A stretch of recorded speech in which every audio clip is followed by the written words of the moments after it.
So, listen to this. I've got a paradox for you. A striker who's been credited as the only player to ever go the full 90 minutes of a match without ever touching the ball. A striker who also went the full World Cup without hitting a single shot on target.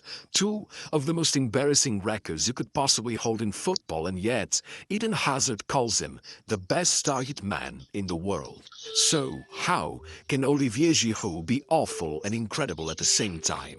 Well, it's a matter of perception versus reality. If you don't believe me, let me tell you that record that you've probably seen 100 times, 90 minutes, 0 touches, is completely fake. Just BS they fed you on Twitter and TikTok. And when it comes to that World Cup, well, he won it. In fact, as the manager asked his teammates, they will tell you that in great part, they won it because of him. And that's the thing. There's a clear pattern in his career. Put Giroud up front, and everyone around him gets better. He doesn't just win here and there, he wins everywhere. In basketball, they have the concept of plus minus, the difference between how many points a team makes and how many points they concede, as long as a given player is on the pitch. And though, with goals being so rare and far apart, that can't really be calculated in football. If it were possible, I guarantee you Giroud would top those charts. Watching that 6'4" giant, it's easy to dismiss him as just another striker who has good feet for a big man. But really, he was a one-of-a-kind hybrid between the old school and the modern striker, the last surviving specimen of a dying breed, and that's why the football world was so insistent on telling him that he didn't belong there. But the thing about Giroud was that he was used to that. Ian Wright, Kante, Jamie Vardy, Giroud was just like all of those guys. He was approaching 26 years of age when the football world finally woke up and realized he even existed. His own mother has admitted that, already being 36 with 3 kids by the time he was born, he was an unwanted child. I don't mean to be insensitive bringing this up, but Giroud himself has claimed that, even in my mother's womb, I had to show that I belonged there. I am no psychotherapist, but I think that shaped my journey in life, in football. Look, Giroud grew up watching his own brother Omar repeatedly get called up to the French national team, all the way from the under-15s to the under-17s, alongside Henri, Anelka and Trezeguet, getting offers from several of France's top clubs, only to join Auxerre and watch them string him along for 5 years and refuse to make him pro, forcing him to quit football and squirm his way into college last minute, while his old teammates were already lifting up the World Cup trophy. After that, Omar was an emotional wreck, enough that it convinced Giroud that whatever football dreams he had were simply not worth pursuing. It got to the point where, even though he had excelled enough that he got called up to Clairefontaine, the government-funded super academy that ironically bears Anelka and Henri, not to mention Mbappé. Well, once they stopped calling him, he literally put football to the side and just focused on getting a degree in economics instead. However, he never really quit. Maybe because as much as he saw the pain his brother went through, he also saw the golden years. In his own words, I wanted to be him. Back then, he was the hero of our town. So, when Canovle gave him the chance of playing for their reserves in the French fifth tier, he put on 15 goals in 15 games, and then he was up to the first team on trial the next year, already closing in on his 21st birthday. They had gave him his first professional contract. And though he knew that, as Wenger once said, 2 out of 3 players offered the contract before the age of 20 are no longer playing by the time they turn 21, he outright asked his club to send him out on loan to the 3rd tier so he could get more playing time. But it wasn't that simple. Even with 14 goals in 33 matches, a 10-match try streak right in the middle of the season stained his time there to such a degree that, when he made it back from the loan, the new manager told him to his face that he didn't have what it takes to play at the top level. But just as quitting started to look like the most sensible option, an offer arrived to join Toul, another second-tier club on the other side of France, and Giroud's own brother told him that, I'd give everything to still be in your place. Sure, there are changes you have to make, but make them and you'll reach the stars. So, still only valued at 50,000 euros, though a persisting injury cost Giroud almost half of his first season. The next next year, already 23 years old, it finally clicked. They made him into their main target man, and he went into the season with 15 goals in the opening 18 matches, blowing up his market value from those measly 50,000 to 3 million euros, a 6,000% increase, getting a transfer offer from Celtic, only for Montpellier's presidents to come in, straight up telling him, "What the hell are you doing going to Scotland?" and securing his signing only 6 months after Giroud had been told to quit football entirely. And though he certainly did slow down a bit once he was loaned back to Tuve to finish off the rest of the season, despite them finishing only 11th this time around, he was up to 31 goal contributions, he was the league's top scorer and the player of the year, and now 24 years old, he was making his Europa League debut before he even stepped foot in the first tier, and though that season was quite understated, with Montpellier falling from the top 5 straight to the bottom of the table, only 3 points above relegation, the moment Giroud scored the 117th minute winner against PSG to put them in the Coupe de la Ligue final for the first and only time in their history, that should have been the first warning of what was to come. Going into that second season, as billionaire Nasser Al-Khelaifi took over PSG and started making signing after signing, almost like he had infinite money, which he did, it didn't cross anyone's mind that any other club in that country could possibly have a shot at the title, especially not Montpellier. But then, they started biting at their ankles. 10 games into the league season, Giroud was already putting down his first hat-trick, so 4 games later was the tight PSG at the top of the table. He scored yet another hat-trick and then followed it up with a goal and 3 assists the next game to take the lead entirely. Keep in mind, we were 16 games into the season and Giroud had already won 14 points for his team with his 17 goal contributions. This was a one-man army. Most of you will not recognize a single name on that team sheet aside from Giroud himself. The man had been so unbelievable he was already getting his national team debut. He had the club's president on TV trying to scare off all the Premier League clubs were already sending in bids one after the other, famously claiming that Newcastle, they're too small for him, and Arsenal, they already have Van Persie, it wouldn't make sense for them to buy Giroud.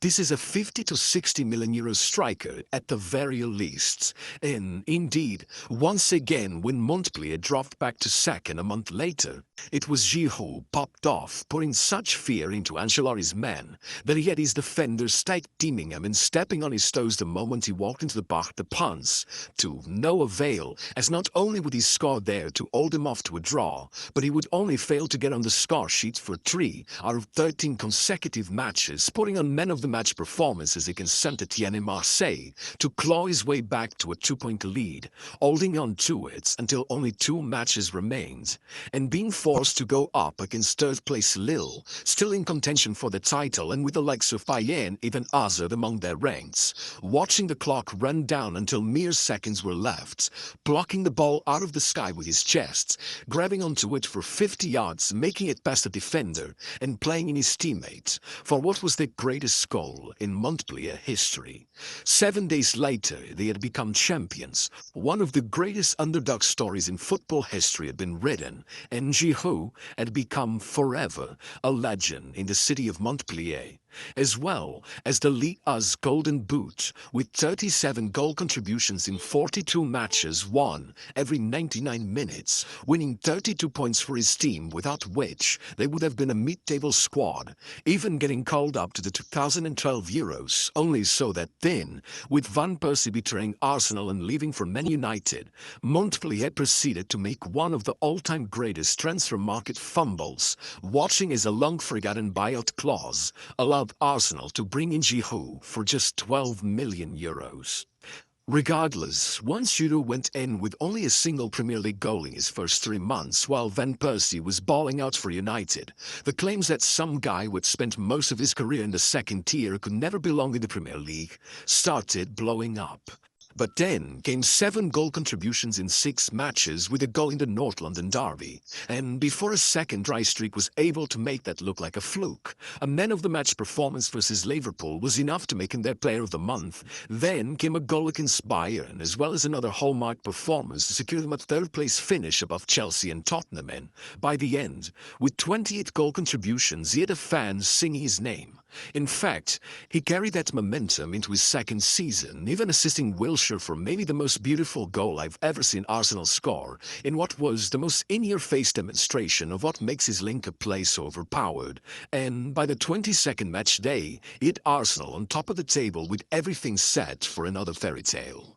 Though, instead, it go down with an ankle injury and then get caught shitting on his wife, being sucked into a media storm and stalling his form to the point that Arsenal ended up settling for only 2 wins over the next 9 matches, getting within inches of missing out on UCL football and leading the fans to mob against him, which forced him to do the one thing that could calm them down, scoring 3 goals in just 64 minutes of game time to put him in the FA Cup final, then assisting the winning goal with a backheel touch to bring them their first trophy in over a decade, and only the second one of his own career at nearly 28 years of age.